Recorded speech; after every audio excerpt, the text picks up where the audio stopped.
Aujourd'hui, je vous offre un fichier SVG pour réaliser de jolies petites maisons pour mettre dans votre sapin de Noël. Bonjour tout le monde, c'est Nathalie de nellydesign.com.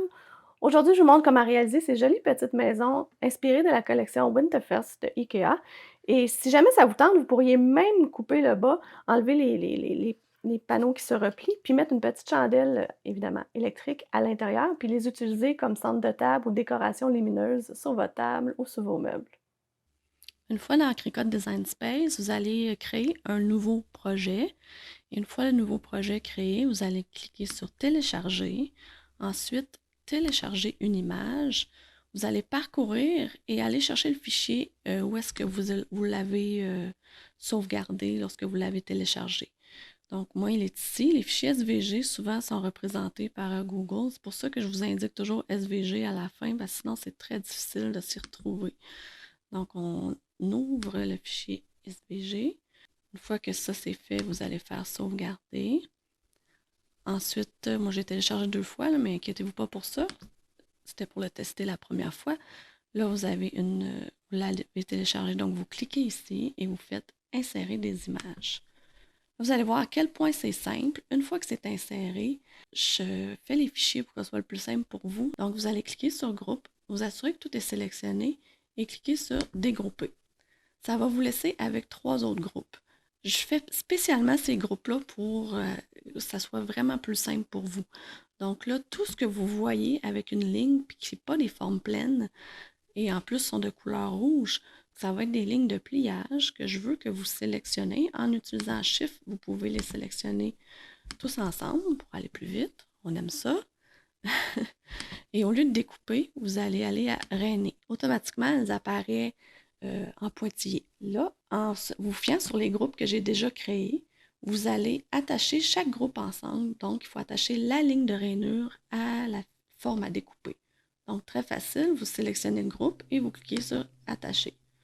Vous sélectionnez le deuxième groupe et vous cliquez sur Attacher. Là, le dernier groupe, vous n'avez pas à le sélectionner et l'attacher parce que de toute façon, c'est seulement les formes en arrière qui vont être faites en papier parchemin. Donc ensuite, on clique sur Créer. Et voilà, vos formes sont attachées. Dans mon cas, à moi, j'ai du papier 8,5-11, un carton blanc 8,5-11. Alors, je change. Je suis désolée, ça n'a pas fonctionné, on dirait. Je change pour 8,5-11 et automatiquement, Cricut Design Space me tourne les formes pour que ça rentre sur mon papier 8,5-11. On va appuyer sur Continuer et on va aller découper tout ça. Alors, le carton que j'utilise est du carton quand même assez mince, donc je vais utiliser le paramètre papier cartonné léger, 65 livres, dans Cricut Design Space.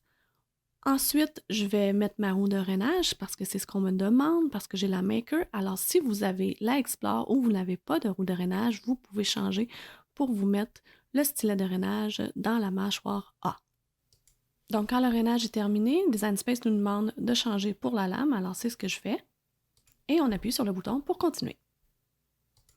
Donc voilà, c'est terminé. Et n'oubliez pas le petit truc de courber le tapis et non pas de retirer le carton, mais plutôt de retirer le tapis du carton pour éviter que votre carton soit courbé. C'est vraiment le meilleur truc à savoir.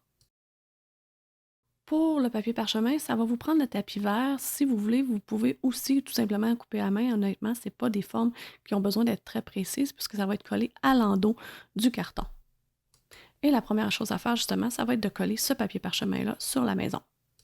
Pour coller la petite maison, je vous suggère mon petit truc. J'ai mis de la colle sur le restant du papier parchemin. J'ai pris un petit bout de carton qui était une des portes, une des fenêtres de la petite maison. Puis là, j'applique la colle avec ça. Ça va vraiment plus vite. Puis à bien y penser, après, je pense que ce que je vais faire, c'est m'acheter la Tacky Glue en spray. Ça serait vraiment efficace. Et ça sera mon prochain achat pour moi. En tout cas, je vais vous mettre le lien sur mon blog au cas où ça vous intéresserait aussi. Ensuite, l'idée, c'est une fois que tout est collé, c'est de plier toutes les parties rainées. Donc, avec une petite ligne de pliage, on plie tous les endroits qui sont requis comme ça. Si vous avez de la difficulté à plier, vous pouvez utiliser une règle, appuyer le carton contre le rebord d'une règle et plier comme ça. C'est plus simple. Des fois, quand que le trou est près de la ligne de pliage, on dirait que ça veut moins bien plier. En mettant encore avec mon petit pinceau improvisé pour mettre de la colle.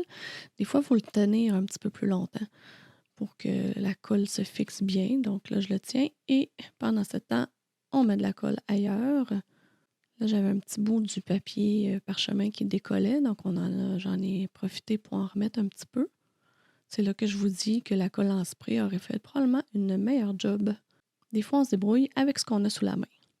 Je m'apprêtais à mettre le toit et là, je me suis rendu compte qu'avant de faire ça, je devrais peut-être mettre la ficelle dans le toit, ce qui était pas mal plus intelligent. On insère la ficelle dans les 2 trous pour essayer de faire le nœud sous le toit. Comme ça, le nœud ne sera pas visible quand on va accrocher la maison dans l'arbre. On réapplique la colle parce qu'elle avait séché depuis ce temps-là. Là, c'est un peu plus difficile parce qu'on a de la misère à entrer nos doigts à l'intérieur. Donc, ce que j'ai trouvé, c'est en s'appuyant comme il faut sur le tapis, on peut utiliser notre spatule ou quoi d'autre que vous avez de plat pour vous aider, pour bien appuyer les petits rebords de carton pour que ça colle vraiment très bien. Vous voyez que la spatule, ça a donné vraiment le résultat escompté. Voilà. Ensuite, on replie les 3 petits rebords et on finit par le plus grand. On tient ça quelques secondes et la maison est terminée. Demain, je vous montre une technique bien spéciale pour réaliser des cartes de Noël avec photo. Et quand la vidéo sera en ligne, je vais vous la mettre juste ici. Bye bye! À demain!